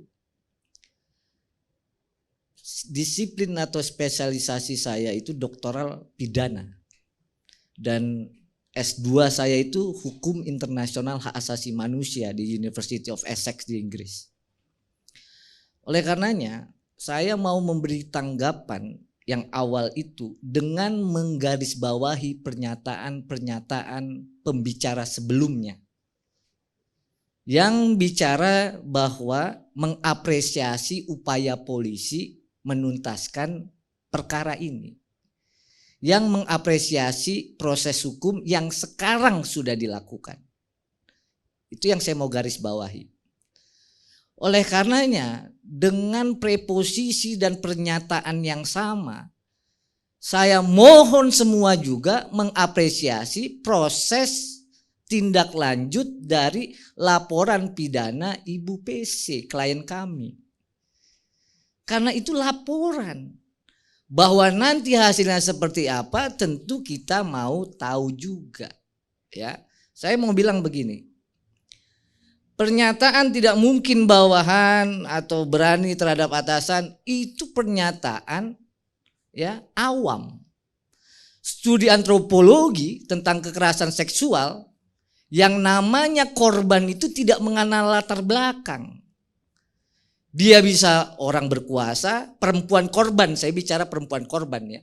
Makanya antropologi ya meneliti kekerasan seksual ini dari aspek kehidupan dan antropolognya ya, dengan ilmu di sana. Itu nggak boleh ngomong begitu. Siapapun perempuan itu bisa jadi korban, ya. Jadi nggak boleh ngomong begitu. Seakan-akan nggak mungkin, itu nggak ada studinya. Begitu juga studi tentang ya hukumnya, bahwa korban kekerasan seksual, perempuan korban kekerasan seksual itu tidak mengenal latar belakang, warna kulit, latar belakang ekonomi sosial. Ketika dia menjadi korban kekerasan seksual, kita harus lihat sebagai korban, ya. Nah, oleh karenanya kita sudah melaporkan dugaan kekerasan seksual, dugaan pencabulan, dugaan yang namanya kekerasan seksual. Itu yang di LP _B _1630 _7 2022. Jadi proses ini dilanjutkan. Kenapa saya mau bilang begitu? Saya kasih contoh Bang Karni. Klien saya sekarang, Ibu, itu sekarang didampingi oleh tim yang namanya psikologi forensik juga. Psikolog forensik. Jadi kalau memang kita mau menunggu ya, saya kasih contoh aja. Untuk menilai bahwa yang bersangkutan adalah trauma, itu aja minimal 5 tahap Bang Karni. Observasi, ya. Lalu apa yang disebut dengan dukungan psikolog awal, itu yang disebut dengan pendampingan dan stabilisasi emosi. Psikoterapi, asesmen psikologis, konseling, itu baru bisa disimpulkan apakah seseorang itu mengalami trauma atau tidak. Lah ini bukan ahli psikolog, tidak pernah melakukan observasi, nggak pernah mendukung ya mengalami atau mendampingi psikoterapi, udah bilang nggak mungkin. Dari mana pernyataannya? Nah, oleh karena itu tim ini dibentuk oleh Apsifor, ya. Jadi bukan keluarga yang bentuk. Tim psikolog ini ya itu dibentuk oleh Asosiasi Psikologi Forensik Indonesia, Apsifor. Kalau kita hormati profesi, hormati juga Apsifor. Kenapa? Karena di dalamnya adalah psikolog-psikolog yang mempunyai keahlian.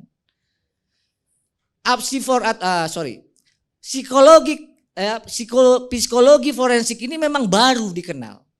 Bahkan American Psychology Association saja menerima disiplin khusus ini itu baru 2001. Ya. Kenapa ini penting? Karena ini meletakkan ilmu, memanfaatkan ilmu pada posisinya, bermanfaat kebetulan kepada disiplin ilmu hukum pidana, peradilan, ya. Jadi kalau mau sabar juga tunggu dong hasil laporan kami.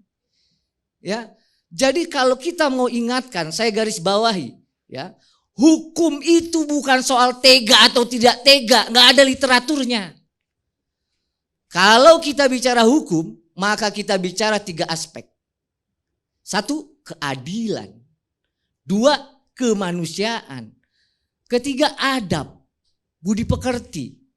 Makanya kalau lihat statement saya nggak pernah nyentuh-nyentuh hal yang bersifatnya ya menyentuh atau merugikan atau mungkin menambah kesulitan dari keluarga korban misalnya. Nggak mau saya. Ya, kalau mau dibegitukan, makanya juga hormati hak orang. Nah, jadi yang saya mau sampaikan juga bahwa dugaan kekerasan seksual itu jangan dianggap ya tidak pernah. Karena apa? Tidak mungkin terjadi malah. Ya, itulah concernnya. Kenapa kita mengundangkan Undang-Undang 12 tahun 2022 tentang apa? Tentang tindak pidana kekerasan seksual. Dia berbeda dengan kita pembuktian dalam KUHP atau dalam pidana biasa. Dalam undang-undang itu misalnya saya sebut pasal 25 ya. Untuk pembuktian kekerasan seksual itu hanya perlu pengakuan dari apa? Dari saksi dan korban berkesesuaian dengan satu alat bukti aja. Ditambah keyakinan hakim. Karena kalau mau disamakan dengan pembuktian tindak pidana korupsi, bagaimana perempuan mendapat keadilan? Jam 1 malam dia di jalan, sepi kebetulan, lalu ada dia mengalami ya pencabulan atau kekerasan seksual. Nggak boleh lapor orang itu. Kalau dia lapor harus ditanggung, harus diproses. Bahwa nanti dalam penetapan tersangka, misalnya tersangka meninggal dunia, kita tinggal pakai 77 KUHP. Hapus penuntutannya. Karena salah satu ya alasan penuntutan itu hapus itu ada di pasal 7 Kitab Hukum ya Pidana. Tapi kalau pakai hukum acaranya, pakai 140. Penuntut dapat menghentikan penuntutannya. Tapi penyelidikan wajib dilakukan karena itu peristiwa pidana. Kan dibagi 2, benar nggak terjadi peristiwanya?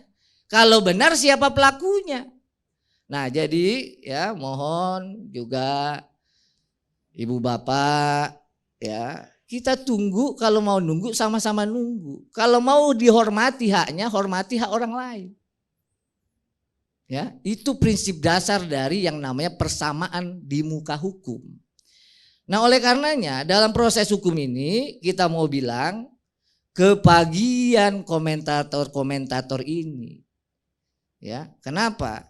Kalaupun berkas itu sudah lengkap, tidak mungkin jaksa penuntut umum itu membuat dakwaan berdasarkan karangan bebas, nggak mungkin.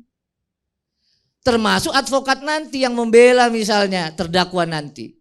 Tentu dia akan berpijak pada berita acara pemeriksaan. Nah saya yakin seyakin-yakinnya hari ini para komentator ini nggak pegang berita acara pemeriksaan secara lengkap.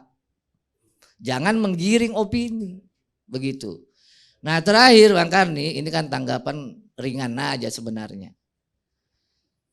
Yang saya mau garis bawahi, kalau dalam disiplin hak asasi manusia dan hak asasi manusia dalam praktek, setiap individu yang mau dihormati haknya, dia juga punya kewajiban menghormati hak orang lain. Terima kasih Bang Karni. Wassalamualaikum warahmatullahi wabarakatuh.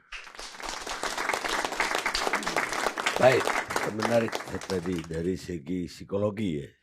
Jadi bahwa pelecehan atau pemerkosaan itu bisa dilakukan atau dialami oleh perempuan yang manapun juga. Tidak peduli kelasnya apa, pangkatnya apa, atau dia orang bawah atau di atas. Itu dari segi korban. Yang saya ingin tanyakan dari segi pelaku. Si pelaku ini kalau kita rangkai berita-berita yang muncul, itu kan di rumah itu tidak hanya dia. Dia ada ajudan lain, ada pembantu juga. Artinya oke lah dia tidak bisa menahan nafsunya sehingga membabi buta untuk menyerang korban. Tapi bagaimana seseorang bisa terangsang di satu tempat yang bukan hanya kita berdua. Kalau kita berdua aja dengan korban bisa.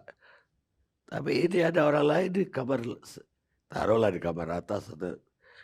Tapi dia bisa masuk ke kamar bawah juga. Kan riskan sekali untuk dia. Inilah ya menarik dan pentingnya namanya psikologi forensik. Jangan lupa, psikologi forensik ini dikembangkan salah satunya oleh Wilhelm Wundt. Dia punya laboratorium psikologi di Leipzig di Jerman. Dengan psikologi ini, ilmu ini, itulah bisa membantu. Kenapa? Dia bisa lihat akibatnya Bang Karni. Kalau misalnya perempuan bilang, saya ini korban, maka psikologi ini akan menemukan dia benar korban atau enggak. Karena kalau dia betul terjadi peristiwa, maka setiap perempuan yang mengalami kekerasan tanpa persetujuan atau konsennya, dia mengalami trauma. Itu disiplin bilang begitu. Tapi apakah dia betul mengalami trauma? Inilah pakai psikologi forensik. Begitu loh. Jadi yang dilihat akibatnya.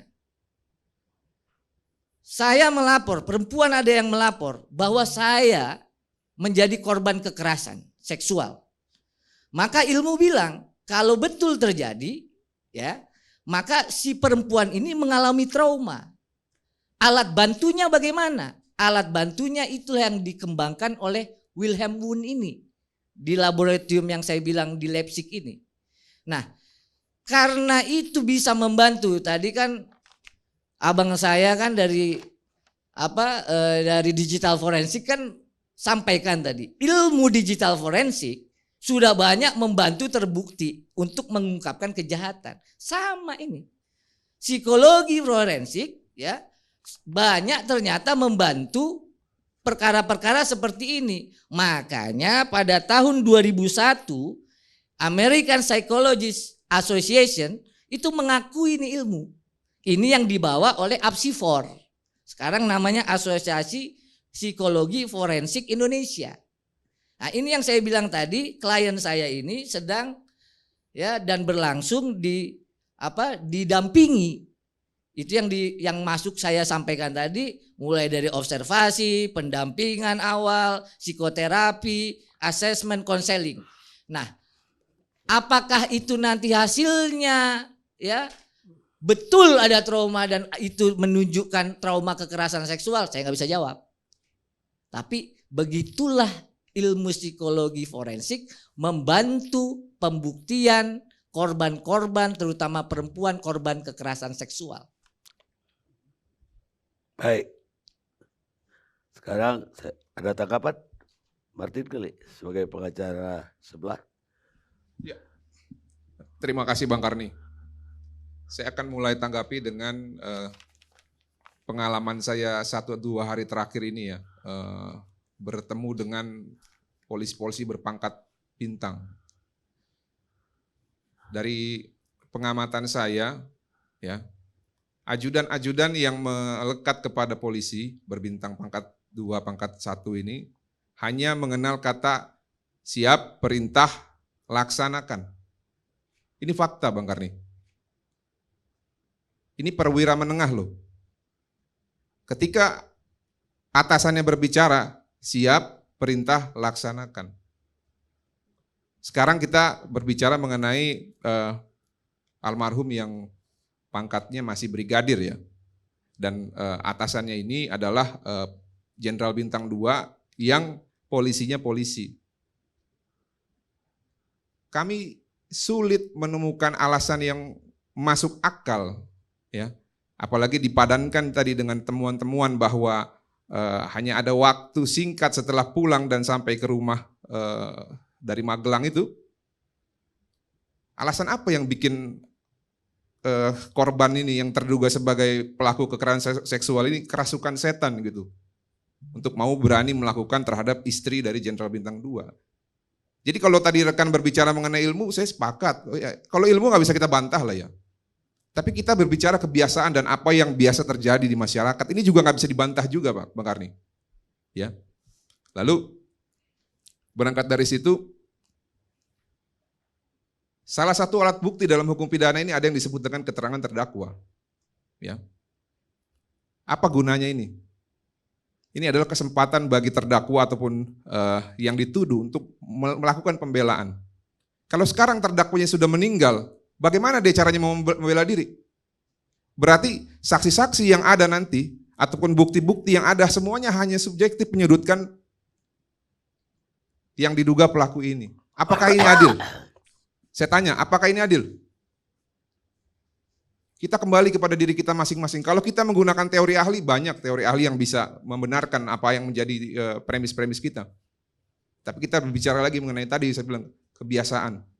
Terima kasih Bang Karni. Saya mau tanggapi sedikit aja. Itulah diatur pasal 140 KUHP. Bunyinya saya bacakan ya. Kewenangan menuntut pidana hapus jika tertuduh meninggal dunia. Ya, begitu loh. Ya, jadi nggak akan mungkin sampai proses persidangan. Makanya dari sisi yang lain saya bilang ya, kalau kita dalam proses hukum harus ada namanya penyelidikan, jadi selidiki nggak ada masalah, begitu loh ya, nggak ada masalahnya. Masalahnya di mana? Nah, tetapi apakah ya, yang tadi bilang tidak mungkin itu, ini penjelasannya Bang Karni. Dalam hukum ya, yang logis itu belum tentu benar. Tapi yang benar sudah pasti logis. Ini kan yang disebut kalau orang itu tidak mungkin sama atasan itu logis. Iyalah, siap. Ya, mana mungkin bawahan itu mau ini. Itu logik. Tapi apakah logik itu semua benar? Tidak. Tapi benar sudah pasti logis. Itulah kita bilang menggunakan ilmu pengetahuan. Jangan sekali-sekali kita bilang nggak mungkin. Studi penjahat di pembunuhan berantai misalnya di Amerika, ya itu normal semua orangnya Bang Karni. Kalau lihat dokumentari di Netflix, nggak ada orang nyangka dia bisa bunuh sampai pembunuh berantai, ya. Jadi kita jangan mengandai-andaikan lah. Makanya saya bilang kalau dalam hukum itu logis itu belum tentu benar. Tetapi benar sudah pasti logis. Baik. Sekarang saya minta kata akhir atau jangan terakhir dari mantan Kabareskrim Komjen Pol Susno Duaji. Terima kasih Pak Karni, selamat malam. Ini mudah-mudahan gak ngantuk gitu. Kasus atau perkara ini atau kejadian ini atau tragedilah ini sungguh hebat. Saya sampai tamat jadi Kabareskrim belum pernah nemui perkara besar kayak gini Pak. Perkara saya dulu besar, heboh, tapi tidak seheboh ini. Dan tidak sehebat ini. Ini melibatkan 3 presiden Pak. 1 presiden ELC. Kemudian 2 presiden Republik Indonesia. Nah, sampai 3 kali beliau ngomong memperingatkan Kapolri. Yang ketiga melibatkan presiden G20. Wah, G20 itu dunia. Jadi artinya sungguh-sungguh perkara ini menarik perhatian dan hebat. Kemudian hebat yang kedua lagi, sakti Pak. Saya pensiunan bintang 3. Saat bintang 3 enggak sakti saya. Saya paling dikawal oleh ya sersan-sersan lah, kalaupun dikawal. Kadang tidak gitu. Yang ini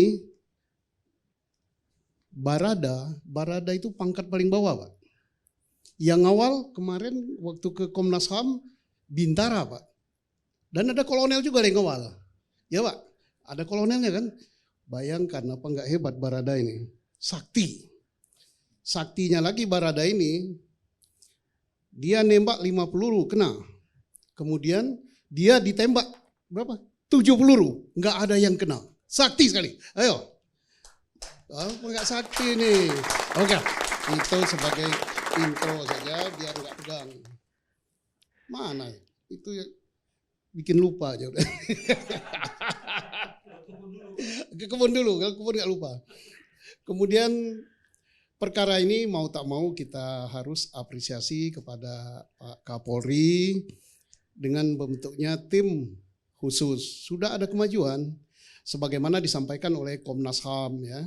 Sudah ada kemajuan bahwa ada berapa titik CCTV yang sudah disampaikan, kemudian adanya ekshumasi, penggalian jenazah, pembuatan visum, otopsi dan pembuatan visum. Apakah visum pertama dan visum kedua akan berbeda? I don't know lah bahasa Inggrisnya ya. Mana aku tahu gitu. Bisa sama, bisa tidak sama. Paling nanti timbul pertanyaan kalau berbeda yang mana yang dipakai. Ya kita sepakatlah yang dipakai adalah tentunya yang paling akuntabel, paling akurat, dan ya pikiran orang banyak jauh lebih bagus daripada pikiran orang sendiri. Nah apalagi semua sudah bersepakat apapun hasil daripada visum yang kedua karena itu permintaan dan pikiran orang banyak ya akan disepakati. Nah kalau dia sama dengan yang pertama ya tentunya ini memperkuat yang pertama. Kalau dia berbeda ya tentunya yang nggak masuk akal yang nggak dipakai gitu aja kok repot gitu kan. Terus apakah kita akan menunggu sampai 40 hari 4 minggu 8 minggu? Tentunya tidak. Soalnya kalau mesin yang sudah didinginkan terlalu lama ya nggak jos lagi. Masih banyak pekerjaan yang dilakukan. Tidak hanya nunggu visum, tetapi melakukan pekerjaan-pekerjaan yang lain seperti digital forensik untuk HP, untuk apa tadi yang rusak tadi, decoder yang rusak, CCTV yang rusak, kemudian untuk meriksa saksi-saksi yang lain. Dan sampai sekarang Pak Karni ini belum ada tersangka kalau nggak salah. Tersangka belum ada ini. Baik tersangka, mungkin tersangka pelecehan yang sudah. Nah tadi yang sudah diributkan apa dihentikan apa tidak sampai dengan ke Menko Polhukam. Saya kira didiamkan aja berhenti nih. Karena undang-undang yang merintahkan. Nah undang-undang merintahkan memang di situ dikatakan untuk dihentikan penuntutan. Nah, pada level penuntutan, tapi pada level penyidikan itu mari kita kembali ke undang-undang. Ya, jadi tanpa diperintah pun ini ya akan berhenti. Kalau terdakwanya nggak ada ya gimana mau menyidangkan dan ngapapun. Apakah akan diperiksa penyelidikan ya? Silakanlah kalau polisi mau bekerja untuk nanti toh endingnya udah tahu bahwa ini akan berhenti. Ya tapi ngabis-ngabisi solar Pak kalau menurut saya kan.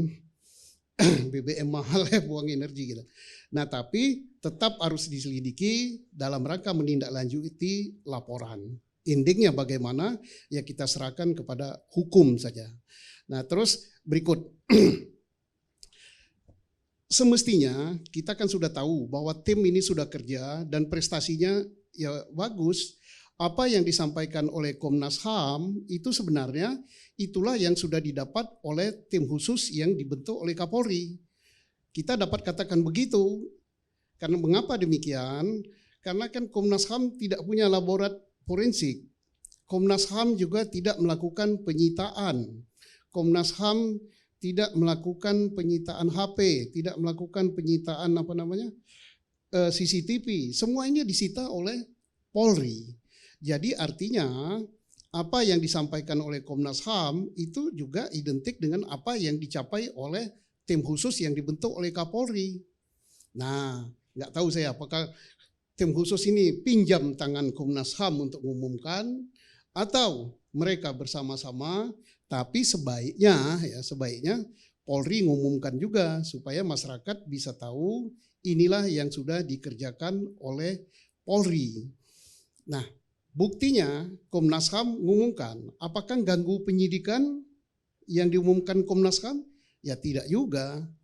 yang akan mengganggu penyidikan, mungkin hal-hal yang sangat penting sekali yang dapat merubah keterangan saksi, dapat merubah, menghilangkan barang bukti dan menghambat jalannya pemeriksaan itu mungkin tidak diumumkan. Tapi kalau langkah-langkah yang sudah dilakukan dan hasil yang merupakan fakta, ya seperti Komnas HAM melakukan, ini bagus untuk meningkatkan citra kepolisian. Hanya saja kita mohon siapapun yang mengumumkan temuan atau hasil kerja, baik dari Kepolisian Negara Republik Indonesia, tim khusus, maupun dari Komnas HAM, maupun dari Kompolnas, termasuk dari tim pengacara. Rakyat ini membutuhkan suatu ketenangan, kepastian. Jangan pagi, bahasa Jawanya Pak Karni lupa saya. Pagi tempe, pagi dele, sore tempe. Jadi berubah. Pagi diumumkan sudah ketemu CCTV-nya. Besoknya diumumkan lagi CCTV yang ketemu CCTV tetangga, bukan itu. Jadi kan bingung. Nah, kalau sering kayak gini ya sudah. Dan juga jangan lagi yang diumumkan itu adalah yang berupa jas atau penghakiman. Terjadi pembunuhan. Ini enggak benar. Tapi kalau diduga terjadi pembunuhan, ya monggo-monggo saja ngasih tugas pada polisi. Dan jangan juga dari aparat ataupun dari mana membatasi kebebasan. Republik ini adalah republik demokrasi yang diperjuangkan dengan darah, diperjuangkan dengan keringat, bahkan nyawa. Dari orde yang membatasi kita menjadi orde yang demokrasi. Kebebasan tapi tidak boleh juga mengganggu hak asasi orang lain. Jadi harus batas, silakan aja berpendapat. Nanti benar apa enggak itu dibuktikan, tapi jangan menghakimi dan jangan juga menimbulkan keresahan masyarakat. Kemudian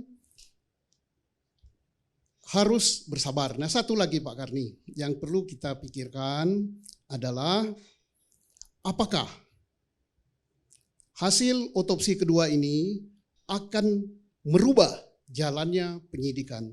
Saya katakan kalau ini berbeda 180 derajat dengan apa yang ditemukan pada saat pertama, jelas penyidikan akan berubah menjadi 180 derajat. Nah, berubahnya dari mana? Berubah dari yang diumumkan pertama ya Pak. Karena yang diumumkan pertama belum dicabut, yaitu tembak menembak. Nah, kalau ternyata dari luka dan dari sebagainya berbeda dengan ini, maka dia akan berubah. Tapi saya tidak tahu karena saya ini bukan anggota tim khusus. Apakah sekarang belum diumumkan pun jalan penyidikan sudah dirubah, tidak lagi tembak menembak. Saya tidak tahu. Karena saya tidak mau berkomentar terhadap yang saya tidak ketahui. Karena sudah ada statement bahwa dari penyelidikan telah dirubah menjadi penyidikan. Nah, beliau-beliau lah yang tahu, mestinya tadi beliau-beliau katakan yang dirubah jadi penyidikan itu untuk kasus yang mana? Apakah kasus yang dilaporkan ini atau kasus yang lain? Saya kira rakyat Indonesia menunggu. Saya mantan Kabariskrem Pak, bukan Kabariskrem lagi, jadi saya enggak di dalam. Ya bapak-bapak lah yang nanya, ini sudah menjadi penyidikan, kalau nggak salah media sudah mengumumkan gitu, dan dari advokat pun sudah mengatakan begitu, tapi kita perlu tahu juga kasus yang mana yang dari penyelidikan telah ditingkatkan menjadi penyidikan, dan apakah SPDP-nya sudah ada, dan apakah sudah ada tersangkanya. Ya mungkin beliau perlu nambah ini Pak, karena saya juga bertanya juga ini, kan boleh kan bertanya kan? Terima kasih Pak Karni. Baik.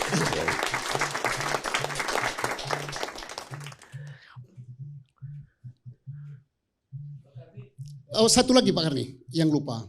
Saya sangat sependapat dengan beliau, saudara saya, bahwa kasus ini harus segera dituntaskan.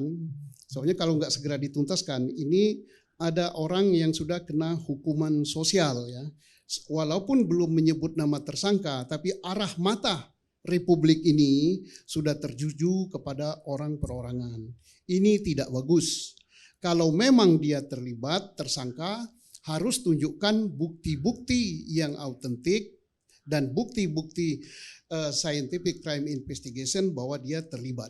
Kalau tidak pun harus secara jelas diumumkan bahwa dia tidak terlibat dengan bukti-bukti yang sesuai ketentuan hukum dan juga dengan scientific crime investigation.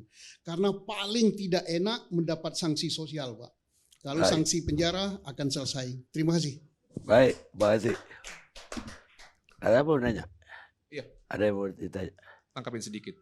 Ya, saya setuju dengan Pak Susno sebelum saya menjawab tadi pertanyaan mengenai penyidikan ya. Saya setuju dengan Pak Susno bahwa sanksi sosial ini sangat berat ya. Apalagi dituduhkan kepada orang yang sudah meninggal.